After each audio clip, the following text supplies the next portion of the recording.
Welcome කියලා පිළිගන්නවා තමගේ YouTube channel එකට යාළුව. අද මම කතා කරන්න යන්නේ ගොඩක් කට්ටියට තියෙන ප්‍රශ්නයක් සහ ගොඩක් කට්ටිය අතින් වෙන දෙයක් තමයි මොස්ට් මාළු හදනකොට ගොඩක් කට්ටියකින් වෙන පොඩි මිස්ටේක් ටික. පොඩි නෙමෙයිම ටිකක් හිතන්න ඕන මිස්ටේක් ටිකක්. අනේ මිස්ටේක් සහ වැරදි දේවල් ටිකක් ගැන තමයි කතා කරන්න යන්නේ. මොකද කියනවා නම් මේක මොස්ට් මාළු හදන කට්ටිය අතර ගොඩක් බහුලව සිද්ධ වෙන දෙයක්. මේකට හේතුව විදිහට නම් තියෙන්නේ ගොඩක් ඔය මොස්ට් මාළු අලුතෙන් හදන්න පටන් ගත්ත කට්ටියට තමයි මේ ප්‍රශ්නේ තියෙන්නේ. මේ වැරදි කරන්නේ මොකද ගොඩක් කියන්නේ කාලෙක ඉඳන් මොස්ට් මාළු හදන කට්ටියට මේ සම්බන්ධව ටිකක් දැනුවත්කමක් තියෙනවා. ඒත් අලුතෙන් හදන්න පටන් අරගෙන මුලින් ඉඳලා හදන්න පටන් ගත්ත කෙනෙක්ට මේ වැරදි ටික අනිවාර්යෙන් එයාලා කරනවා මුලින්ම. අන්නේ වැරදි ගැන තමයි මම අද කතා කරන්න යන්නේ. එහෙනම් අපි වැඩි කතා නැතුව වීඩියෝ එකට ගිහින් බලමු මොනවද මේ වැරදි ටික කියලා.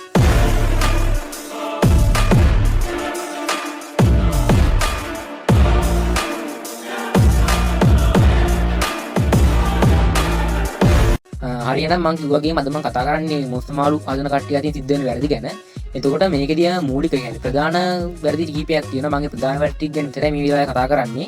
එතකොට පළවෙනි වැරදි විදිහට මම දකින්නේ ගොඩක් කට්ටියට තියෙන ගොඩක් කට්ටිය කරන ලොකුම වැරද්ද තමයි ටැංක් සයිස් එක.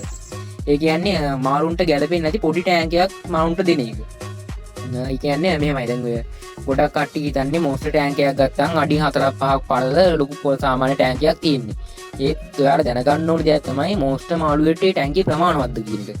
මොකද කියනවා නම් ගොඩක් කට්ටිය අඩි 4-5 ටැංක වල ස්පෝට් ගා ඊට පස්සේ රෙඩ් ටේල් කැට්ෆිෂ් එතකොට ස්නේක් හෙඩ් ඔන්නේ ජයන්ට් ගුරාමි ඔන්නේ වගේ ගොඩක් ලොකු වෙන කියන්නේ අඩි 2-3ට වඩා ලොකු වෙන ගොඩක් මාළු හදනවා. මේක ඇත්තටම මේ මාළුන්ට මේ ටැංක් එක ප්‍රමාණවත්. ඒක ඔයාලට දැක්කන් තේරෙනවා ටැංකිය ඇති. ඒත් ඔයාලා හොඳට බලන්න මේ මාළු හැරෙනකොට පීනනකොට මේ මාළුන්ට ගොඩක් ඉඩ මදි ටැංකියක්. ඒකෙන් වෙන්නේ මේ මාළුවට එක කියන්නේ ජීවත් වෙන්න ඉඩ තිබ්බත් මේ මාළුවට මේ ටැංකිය හාට මෙහාට පීනන්න ඉඩ මදි. මොකද කියනවා නම් දැන් අඩි 3ක වගේ මාළුවෙට අඩි 4ක 5ක ටැංකියක් දෙන එක කිසිම ප්‍රමාණයක් නැහැ. මොකද කියනවා නම් මේ මාළුවට මේ ටැංකිය හාට මෙහාට පීනන්න කොහෙත්ම බෑ. මොකද කිව්වොත් මේ මාළුවා එක පැත්තකට ගිහලා ආයෙ හැරිලා යනකොට ගොඩක් එක මාළුවට කරදරයි. ඒකේ මාළුවට ගොඩක් ස්ට්‍රෙස් වෙනවා. අනේ ඒක නිසා ඒකේ මේ මාළුවා ඉඩ වෙන්නත් බලනවා. ඊළඟ දේ තමයි මාළුවා කෑම කන්නේ නැතුව ඉන්න බලනවා. ඔන්න ඔය ගොඩක් ගැටලු වෙනවා. ඒක නිසා ගොඩක් කට්ටිය ඉතින් සිද්ධ වෙන වැරද්දක් තමයි ටැංක් සයිස් එක. ඒක නිසා ඔයා හොඳට බලන්න ඕනි. ඔයාගේ මාළුන්ට මේ ටැංක් එක වටේ කැන් පීනන්න එතකොට එහෙට මෙහෙට යන්න ඉඩ තියනවද කියන එක. අන්න ඒක ගැන ගොඩක් සැලකිලිමත් වෙන්න. මම දැන් ප්‍රධාන වැරද්දක් තමයි මොස්ට් මාළු හදන කට්ටිය ඉතින් සිද්ධ වෙන මෙන්න මේ වැරද්ද. ඊළඟ වැරද්ද තමයි ඕවර්ෆීඩ්. එහෙම නැත්නම් කෑම ගොඩක් දෙන එක. මේක ගොඩක් කට්ටිය කියන්නේ මේක ගොඩක්ම සිද්ධ වෙන අලුතින් මොස්ට් මාළු හදන්න පටන් ගත්ත කට්ටියට. ඒ කියන්නේ යාලා මොස්ට් මාළු ගහනලා මේ මාළු කියන්නේ මොස්ට් මාළු ඔයාලා දැන් ගොඩක් කට්ටිය මොස්ට් මාළු හදන කට්ටිය දන්නවා මොස්ට් මාළුගේ මෙන්න කරනවා. මොස්ට් මාළු කියන්නේ ගොඩක් මිලියන අධික මාළු වර්ග. එතකොට ඒක නිසා ගොඩක් කට්ටිය මොස්ට් මාළු ගන්නකොට ගන්නේ පොඩි සයිස් එක කියන්නේ පොඩි පැටවු ගන්න. ඔය අඟල් 3-4 මොස්ට් මාළු තමයි ගොඩක්ම ගන්නේ. මොකද කියනවා අපිට ගණන් අඩු දෙයක් කියන්නේ යාලා සාමාන්‍ය රුපියල් 2-3000කට වැඩි මිලක් වෙනවා මොස්ට් මාළුගේ පොඩි පැටියෙක් වුණා. ඒකට අන්නේ වගේ මොස්ට් මාළු රගනවා. යාලා ගොඩක්ම කරන වැරද්දක් තමයි යාලට ඉක්මනට කෑම දෙනවා. කියන්නේ ඉක්මනින් ලොක් කරගන්න කියලා කෑම ගොඩක් දෙනවා.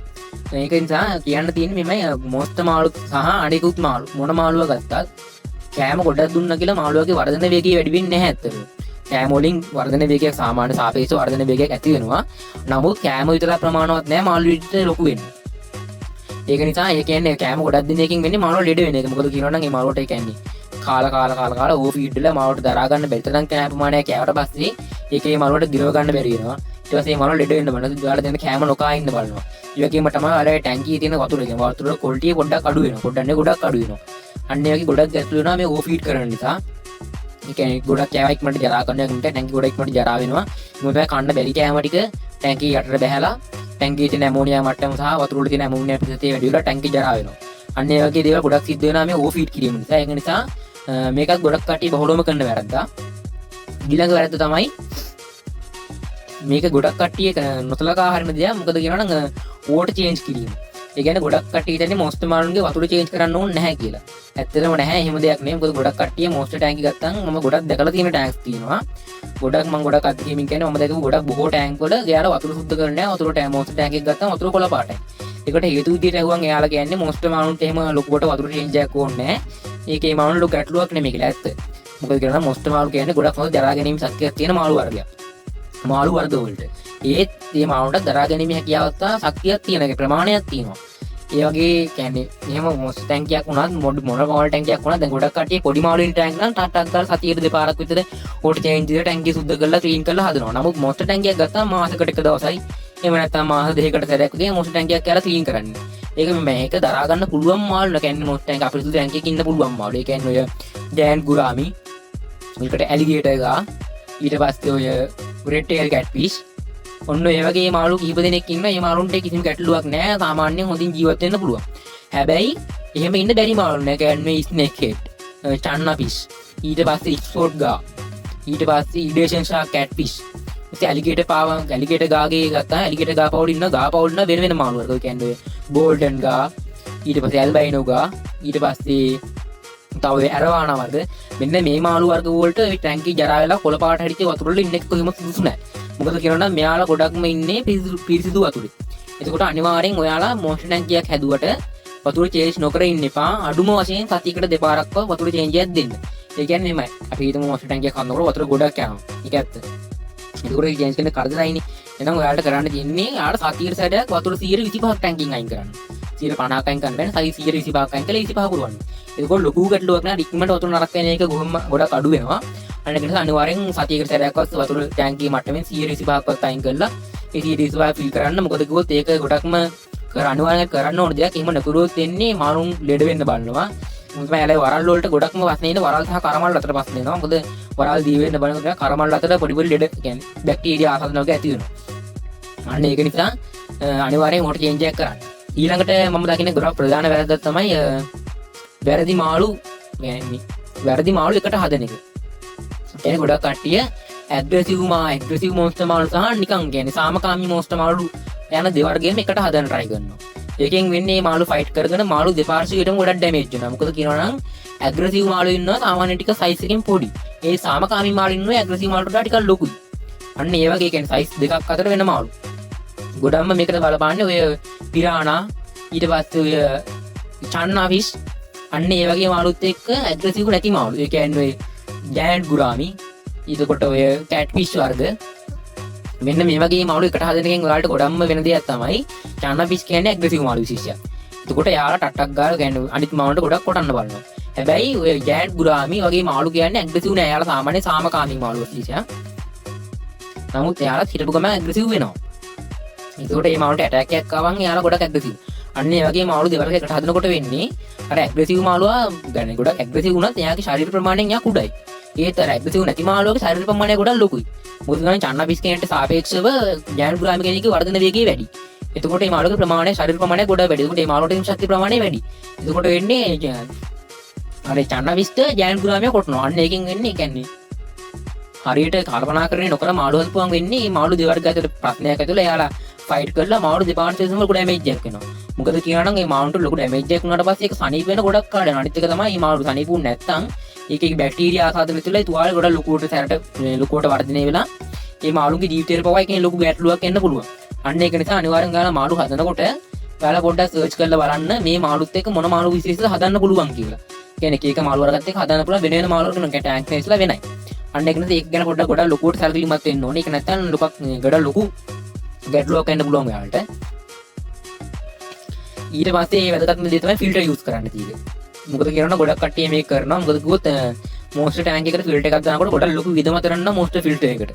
මොකද කියනවා මොස්ටර් ටැංක් එක කියන්නේ ඉක්මනින් ජරා වෙන ටැංක් එකක්. ඒක වගේම තමයි ගොඩක් ලොකු වතුර ප්‍රමාණයක් තියෙන ටැංක් එකක්. ඒකට මේ වගේ ටැංක් එකකට ෆිල්ටරින් සිස්ටම් එකක් දානකොට ගොඩක් කට්ටිය බලන්නේ සාමාන්‍ය අඩුවට තියෙන ෆිල්ටර් එක. ඒ කියන්නේ මේ ෆිල්ටර් එකේ ටැංක් එක ප්‍රමාණවත් නැහැ. සාමාන්‍යයෙන් මොස්ටර් ටැංක් එකට දානකොට ගොඩක් පවර්ෆුල් ෆිල්ටර් එකක් දෙන්න ඕනි. ඒකට ෆිල්ටර් එකේ මිල සාපේක්ෂව ගොඩක් ලොකු මුදලක් කරන ෆිල්ටර් එකක්. අන්න ඒ වෙලාවට ගොඩක් කට්ටිය කරන්නේ එක්කෝ නෝමල් ෆිල්ටර් එකක් පොඩි ෆිල්ටර් එකක් දානවා. එහෙම නැත්නම් ෆිල්ටර් එකක් නොදා හදනවා. ඇත්තටම නෝමල් ෆිල්ටර් එකක් දාන එකෙන් ඔයාලට ඒකෙන් ඇත්තටම ලොකු අවාසියක්. මොකද කරන්නේ ෆිල්ටර් එක ගන්න විදන් කරන සල්ලි ඒ ෆිල්ටර් එකට යන කියන්නේ කරන් බිලයි ඉවත් එක බලනකොට පොඩි ෆිල්ටර් එකක් දැම්මක ඒක ටැංකියට දැනෙන්නේවත් නැහැ. ඊට වඩා හොඳයි ෆිල්ටර් එකක් නොදා ඉන්න. ඒක නිසා ගොඩක් සැලකිලිමත් වෙන්න ඕනි. මේක මොකද කියනවා නම් අනිවාර්යෙන් හොඳ පවර්ෆුල් ෆිල්ටර් එකක් දාන්න ඕනි. එහෙම නැත්නම් පවර්ෆුල් ෆිල්ටර් එකක් දාන්න බැහැ නම් ඔයාලට කරන්න වැඩක් තියෙනවා. ඒ කියන්නේ දැන් අපි හිතමු ඔයාලා ගෙදර තියනවා කියලා. ඔයාලා වතුර ගන්නේ ලින්දකින් හරි එහෙම නැත්නම් උල්පතකින් වගේ හරි නම් ඔයාලට කරන්න පුළුවන් වැඩක් තියෙනවා. ඔයාලට පුළුවන් ඒ කියන්නේ ඔය වතුර ගන්න තැන වතුර ලයින් එකක් අරගෙන ඒක ඩිරෙක්ට් ටැංක් එකට දාලා තියන්න. ඒ කියන්නේ ටැංකිය වතුර ලයින් එක දාලා තියෙනවා. ඒක තමයි ටැංකිය අවුට්ලයින් එකක් ගාලා ඔය ටැංක් එක එළියට අයින් වෙන්න හැදුවොත් ඒක ඔයාලට ටැංකිය කියන්නේ ඒක වෝටර් ක්ලීන් කරන්න ටැංකිය ක්ලීන් කරන්න ඕනි වෙන්නේ නැහැ. ඒ වගේම තමයි ටැංකිය මේ ෆිල්ටරින් සිස්ටම් එකක් දෙන්න ඕනිත් නැහැ. ඒකේම තමයි ඔක්සිජන් පම්ප් එකක් ඔයාලා යූස් කරන්න ඕනිත් නැහැ. මේ වගේ දෙයක් කරන්න පුළුවන් නම් ඒ නිසා මම ගොඩක් කියන්නේ ඔයාලට පුළුවන් රනින් වෝටර් සිස්ටම් එකක් හදන්න පුළුවන් නම් ගොඩක්ම හොඳයි. මොකද කියනවනේ දැන් ඔයාලා මගේ ටැංක් දන්නවා ඇති. මගේ ටැංක්ස් දෙකටම මම දාලා තියෙන රනින් වෝටර් සිස්ටම් එකක්. ඒ කියන්නේ පැය විතරම වතුර ලයින් එකක් එනවා. ඒක හොඳයි පැය විතරම ටැංකියේ තියෙන වතුර ලයින් එක එළියට අවුට් වෙලා යනවා. අන්න ඒකෙන් ටැංකියට ෆිල්ටර් එකක් දෙන්න ඕනේ නැහැ. මොකද කියනවා ටැංකිය වාප් කියන්නේ අපිරිසුදු වතුර මුකුත් ඉතුරු වෙන්නේ නැහැ. සම්පූර්ණ වතුර ටික මාරුලා යනවා. අන්න ඒ වගේ දෙයක් කරන්න කියලා මම ඔයාලට කියනවා. ඒක ඔයාලට ගොඩක් ලේසි. ටැංකිය සුදු කරන කාලයත් ගොඩක් අඩුයි. ඊළඟට කරන ලොකුම වැරද්දක් තමයි මොස්තර මාළු හදන කට්ටිය කරන්නේ. කියන්නේ මාළුන්ට දෙන කෑම වර්ග. කෑම වර්ග ගත්තාම මොස්තර මාළුන්ට අපි හයි ක්වොලිටි පැරට් එකක් දෙන්න ඕනේ. එහෙම නැත්නම් හොඳ කෑම සිස්ටම් එකක් කෑම කියන්නේ කෑම වට්ටෝරක් අපි දෙන්න ඕනේ. ඒකට ගොඩක් කට්ටිය කරන වැරද්දක් තමයි කියන්නේ ගොඩක් මොස්තර මාළු හදන කට්ටියට බිඳුම දරා ගන්න බැරි වෙච්චා මුලින් යාලා හොඳ කෑම හොඳ කියන්නේ හොඳ ක්වොලිටි හයි ක්වොලිටි බ්‍රෑන්ඩඩ් එක පැරට් එකක් ගහලා හරි නැත්නම් හොඳ මොස්තර මාළුන්ට දෙන හොඳ කෑම වර්ග හරි දෙනවා. නමුත් ටික කාලයක් හදාගෙන යනකොට ඒක එපා වෙලා ඔයාලම ගත කරන්නේ නෝමල් පැරට් එකක් ගහලා මාළුන්ට කන්න දෙනවා. මෙන්න මේක ගොඩාක් කට්ටිය අතින් වෙන ලොකුම වැරද්දක් තමයි. මොකද කියනවනම් ඔයාලට මේ මාළු නඩත්තු කරගන්න සහ කෑම වීදමක් දෙන්න කෑම වීදම දරා ගන්න බැරි නම් හොඳම දේ තමයි මම පුළුවන් කෙනෙක්ට මේ මාළු එක්ක විකුණන්න. එහෙම නැත්නම් නිකන් දෙන්න. එහෙම නැතුව නෝමල් පැරට් එකක් ගන්නලා මොස්තර මාළුවෙට දින එකකින් වෙන්නේ මාළු ලෙඩ වෙන එක. මොකද කියනවනම් ඔය ගොඩක් මොස්තර මාළු ඉන්නේ මාංශභක්ෂක මාළු. එතකොට යාට අවශ්‍ය කරන ප්‍රෝටීන් ප්‍රෝටීන් එතකොට විටමින් වර්ග දාලා හදවන හයි ක්වොලිටි පැරට් එකක් තමයි යාට දෙන්න ඕනේ. ඒකෙන් තමයි යාලා වර්ධනය කරලා ලෙඩ රෝග පාලනය කරලා ඒ කෑමකින් තමයි යාලා නඩත්තු කරගෙන යන්නේ. ඒත් නෝමල් පැරට් එකකින් කිසිම දෙයක් වෙන්නේ නැහැ. නෝමල් පැරට් එකක් කියන්නේ සාමාන්‍යයෙන් පොඩි ප්‍රෝටීන් ප්‍රමාණයක් සහ පොඩි විටමින් ප්‍රමාණයකින් හදව පොඩි නිකන් නෝමල් කෑම එකක්. ඒකේ මොස්තර මාළුවට අවශ්‍ය කරන ප්‍රෝටීන් සහ විටමින් වලට ලැබෙන්නේ නැහැ. අන්න ඒක නිසා කොහෙත් මේ වැඩේ කරන්න එපා. හොඳම දේ තමයි ඔයාලට එහෙම කෑම වීදුම් දරා ගන්න අමාරු වෙන නෝමල් පැරට් එකට යන්නේ නැතුව එයාට මේ මාළුව හදා ගන්න පුළුවන් කෙනෙක්ට මේ මාළුව දෙන්න පුළුවන්. එහෙම නැත්නම් ඇක්වැරියම් ෂොප් එකකට ගිහිල්ලා මේ මාළුව දීලා ඒ මාළුවට හරියන්න ඔයාලට පුළුවන් නෝමල් මාළු කියන්නේ පොඩි මාළු විශේෂ කීපයක් අරගන්න. ඒක තමයි ගොඩක්ම කරන්න ඕන වැඩේ. මොකද කියනවා නෝමල් පැරට් දෙන එක ගොඩක් මේ මාළුවට ගන්න කියන්නේ මාළුවට ගොඩක් ලෙඩ රෝග ඇති වෙන්න බලපාන ප්‍රධාන හේතුව තමයි ඒක. ඒකෙන් තමයි වර්ධන වේගයත් ගොඩක් අඩු වෙනවා. අන්න ඒක නිසා ඒ වැරද්ද කොහෙත්ම කරන්න එපා. ඊළඟ වැරද්ද තමයි මේක නම් අර මම කලින් කතා කරපු පළවෙනි වැරද්දටම ගොඩක්ම සම්බන්ධ වැරද්දක්. මොකද කියනවා නම් ටැංක් සයිස් කියන්නේ ඔයාලා සාමාන්‍යයෙන් ඔයාලා ගාව තියෙන ටැංකියේ ඔයාලා මාළු කියන්නේ ටැංකියට දරා ගන්න පුළුවන් සීමාවක් තියෙනවා. සාමාන්‍යයෙන් මොස්තර මාළුවේ කනකොට ඒ ටැංකියට දානකොට මාළු ගොඩක් දාන්න හොඳ නැහැ. ඒ කියන්නේ මාළු රංචුවක් හදන්න පුළුවන් ටැංක්ස් තියෙන බැරි ටැංකි තියෙනවා. දැන් හොඳම උදාහරණය තමයි ඔයාලට පේන ඔයාලා දන්නවා මගේ වීඩියෝ එකේ මේ පේන විදිහට මගේ පොඩි ටැංකිය සහ මෙතන ලොකු ටැංකියක් තියෙනවා. එතකොට මේ පොඩි ටැංක් එකට මට දානවා නම් මේකට මට අපි හිතමුකෝ කැට්ෆිෂ් කියලා. කැට්ෆිෂ් ගත්තොත් මේකට දැන් ඉස්සෙල්ලා කියන්නේ ඉල්ඩ්‍රේෂන් චා කැට්ෆිෂ් නෝමල් කැට්ෆිෂ් කියලා අපි හඳුන්වන්නේ. අන්න ඒ වගේ කැට්ෆිෂ් ජෝඩු දෙකක් වගේ මේකට අපිට දාන්න පුළුවන්. ඊට වඩා මේ ටැංකියට දැම්මොත් ඒකේ මවුන්ට් කරන ප්‍රශ්නයක්. මොකද කියනවා ඒකේ කියන්නේ ෆිල්ටරින් සිස්ටම් එකක් නැහැ. එතකොට ටැංකිය ඉක්මනින් අපිරිසුදු වෙන මාළු ප්‍රමාණය වැඩි වෙච්චා. ඒක තමයි වතුර වල තියෙන ඔක්සිජන් මට්ටම ගොඩක් අඩුයි. එතකොට ඒක බලපාන ඔක්සිජන් අඩු වෙනවා මාළුන්ට. ඊළඟට ඒ තමයි මාළුන්ට පීනන්න කරන්න ඉඩමදි. අන්න ඒක නිසා ටැංක් එකට ගැලපෙන්නේ. මේකට දාන්න පුළුවන් උපරිම වශයෙන් මාළු ජෝඩු දෙකයි. නමුත් මගේ ලොකු ටැංක තියෙනවා. මේකට මට කැට්ෆිෂ් ජෝඩු 25ක් උනත් දාන්න පුළුවන්. ආමනේ 20ක් 25ක් දැම්මත් මේ ටැංකෙට ලොකු කිසිම ගැටලුවක් නැහැ. මේ ටැංකිය හදන්න පුළුවන්. මොකද මේ ගොඩක් ලොකු ටැංකියක් නිසා මේකට කැට්ෆිෂ් ජෝඩු 25ක් 30ක් දැම්මත් කිසිම ගැටලුවක් නැහැ. ඒක මේ ටැංකෙට දරා ගන්න පුළුවන්. කිසිම අවුලක් නැහැ. වෝටර් වලට ප්‍රශ්නකුත් නැහැ. මොකද මේක දැන් සාමාන්‍යයෙන් වතුර ලීටර 10000 15000 අතර ලොකු ටැංකියක්. ඒකට මේකට දැම්මා කියලා මාළු ජෝඩු 25ක් කොහෙත්ම මේ වතුර වලට දැනෙන්නේවත් නැහැ. ඊට වඩා ප්‍රමාණයක් මේකට දාන්න පුළුවන්. ඒක නිසා ඔයාලා අනිවාර්යෙන් ටැංකියට මාළු දානකොට ටැංකිය ප්‍රමාණයට ගැලපෙන මාළු දාන්න තෝරගන්න. දාන්න. මොකද ඒක ගොඩක් කට්ටිය අතින් සිද්ධ වෙන වැරද්දක්. මොකද මම ගොඩක්ම දැකලා තියෙනවා පොඩි ටැංකියක ගොඩක් ලස්සනයි. ඒක ඇත්තම කතාව තමයි. ගොඩක් පොඩි ටැංකියක ගොඩක් මාළු දැම්මම ගොඩක් ලස්සන ටැංකියක ඉඳලා මාළු ඉන්න එක ලස්සනයි. හැබැයි ලස්සන ගන්න මේ අපි මාළු ගන්න ටිකක් හිතන්න ඕනේ සැලකීමක් වෙලා. මොකද අපි මාළු හදන්නේ අපි මාළු ගන්න හදන්නේ. එතකොට ඒක මාළුන්ට අපි නිකන් වද දීලා මාළු හදන්න හොඳ නැහැ. ලස්සන ගැන හිතන්න එපා. මාළු හදනකොට මාළුන්ට අවශ්‍ය කරන දේවලුත් සපයන්න කටයුතු කරන්න ඕනේ. ඊළඟට කරන කට්ටිය ගොඩක් කරන වැරද්දක් තමයි රිසර්ච් නොකර. ඒ කියන්නේ ඔය ඊළඟට තමයි අවසාන වැරද්ද තමයි ගොඩක් කට්ටිය මොස්තර මාළු හදන්න ගන්නකොට ෂොප් එකෙන් කියන දේ විතරක් අහලා මොස්තර මාළු ගඩේ ෂොප් එකෙන් ගන්නවා. මොකද කියනවා ෂොප් වල ගොඩක් ෂොප් මම දන්න ෂොප් තා ගොඩක් ෂොප් තියෙනවා. ඒ කියන්නේ ෂොප් වලින් කරන ප්‍රධාන වැරද්දක් තමයි යාලා කිව්ව ඉක්ුණ ගන්න බැරි. ඒ කියන්නේ ගොඩක් කට්ටිය කියන්නේ මොස්තර මාළු හදන්න දන්න කට්ටිය නොගන්න මාළු ඉන්නවනේ. අන්න ඒ වගේ මාළුන් මේ මොස්තර මාළු හදන්න අලුත් කට්ටියට යාලා ඉන්ට්‍රොඩියුස් කරලා දෙනවා. ඒ කියන්නේ මේ මාළුවා මෙහෙමයි මේ මාළුවට මෙච්චර කෑම වීද බෑනේ හදන්න ලේසි. ඒ වගේ පොඩි විස්තර ටිකක් කියලා බොරු විස්තර ටිකක් කියලා ඔයාලට මේ මාළුවා ඉක්ුණ ගන්නවා. ඒකෙන් වෙන්නේ මේ මාළුවා හදන්න කියන්නේ අපි හිතමු දැන් ඔයාලා මාළු හදන කටකෙනෙක්ට අලුත් කෙනෙක් නම් මොස්තර මාළු කටකෙනෙක්ට අලුත් කෙනෙක් නම් ඔයාලා ෂොප් එකේ කියන ෂොප් එකේ යා කියන දේ විශ්වාස කරලා මේ මාළු ගන්නවා. නමුත් එයාලා ගොඩක්ම කියන්නේ ඔය සාමාන්‍යයෙන් වෙන්නේ ඔය මේ ස්නේක් හෙඩ් ඊළඟට ඔය ඇරවාන වගේ ඊට පස්සේ ඔය පීකොක් බාස් ඔස්කා මාළු ඒ වගේ ගොඩක් මාළු ඉන්නවා සාමාන්‍ය ශරීර ප්‍රමාණයෙන් ගොඩක් ලොකු වෙන. ඒ කියන්නේ වටිනාකමෙන් අඩු සහ ශරීර ප්‍රමාණයෙන් වැඩි මාළු ඉන්නවා. ඒ කියන්නේ ඔය මම දැක්කද ගොඩක් මාළු තමයි වැඩිම විකිනෙන්නේ ඔය කැට්ෆිෂ් වර්ග. මොකද කියනවා නම් කැට්ෆිෂ් වර්ග වල මිල සාමාන්‍යයෙන් සාපේක්ෂව ටිකක් අඩුයි. නමුත් එයාලගේ වර්ධන වේගය සාමාන්‍යයෙන් වැඩි. කියන්නේ ටැංකිය දරා ගන්න වර්ධන වේගය සහ කෑම ප්‍රමාණය යන වියදම වැඩි. අන්න ඒ වෙලාවට එයාලා කරන්නේ මොකද්ද? මේ මාළු සද්දිච්චකට අලුත් කෙනෙක් තෝරගෙන අලුතෙන් කෙනෙක් ආවන් එයා මාළු ගැන විස්තර අහනකොට එයාලා කියනවා මෙහෙමයි මේ මාළු හොඳයි. මේ මාළුන්ගේ වර්ධන වේගය හිමින් සිද්ධ වෙන්නේ. කෑම වල ලොකු වියදමක් නැහැ. නඩත් වියදම අඩුයි. ඔන්න ඔයගේ විස්තර ටිකක් කියලා එයාලට මේ මාළුව දෙනවා. හැබැයි ඔයාලා කොහෙත්ම මාළුවෙක් ගන්නකොට මේ මාළුවා ගැන මුලින්ම විස්තර ටිකක් කියන්න. මොකද කියනවා නම් මේ මාළු ගැන ෂොප් එකේ යා කියන දේ අහලා ආයෙත් ගන්න කියන්නේ මාළු ගන්න යන්න එපා. අනිවාර්යෙන් ඔයා මේ මාළු ගැන පොඩි රිසර්ච් එකක් කරන්න. දැන් තාක්ෂණය ගොඩක් දියුණු ඔයාලට පුළුවන් කෙලින්ම YouTube තියෙනවා. YouTube එකේ ඔයාලා ගන්න මාළුවා ගැන සර්ච් එකක්. කියන්නේ ඔයාලට යා කියන මාළුවගේ නම YouTube එකේ කරලා පොඩ්ඩක් සර්ච් කරලා වීඩියෝ තියෙනවා ඕන තරම් මාළු ගැන කරපු වෙන වශයෙන් මාළුවගේ මාළුවට කරපු වීඩියෝස් තියෙනවා. අන්න ඒකේ වීඩියෝ එකක් බලන්න. බලලා මේ මාළුවා ගැන සම්පූර්ණ විස්තරය බලන්න. ඒ වගේම තමයි ඔයාලට පුළුවන් තව ඔය TikTok එකේ තියෙනවා, Facebook එකේ, ඊට පස්සේ Chrome එකේ, Google එකේ, ඊට පස්සේ ChatGPT තියෙනවා. ඔය වගේ ගොඩක් අපිට විස්තර දැනගන්න සබ් කියන්නේ item application ගොඩක් තියෙනවා. අන්න ඒ වගේ දෙයකට ගිහිල්ලා මේ මාළුවා ගැන පොඩ්ඩක් රිසර්ච් එකක් කරන්න කළා බලන්න මේ මාළුවාගේ මේ කියන විස්තරය ඇත්තමද? නැත්නම් ඊට වඩා මේ මාළුවා ලොකු වෙනවද? මේ වල කෑම වියදම කොහොමද? ටැක්ස් එකක් අපේ කොහොමද? මේ මාළුවා කොහොමද ජීවත් කරවන්නේ? අන්න ඒ වගේ විස්තර ටික ඔයාලා අනිවාර්යෙන් මුලින් හොයලා බලලා ඊට පස්සේ මේ මාළු ගන්න කියලා කියනවා. මොකද කියනවා නම් කඩේ ෂොප් එකේ අයියා කියන දේම අහලා එක පාට ගිහිල්ලා අඩුවට දෙන මාළුවෙක් අරගෙන ඇවිල්ලා හදන්න එපා. ඒකෙන් ඔයාලා ගොඩක් ලොකු අමාරු ගන්නවා.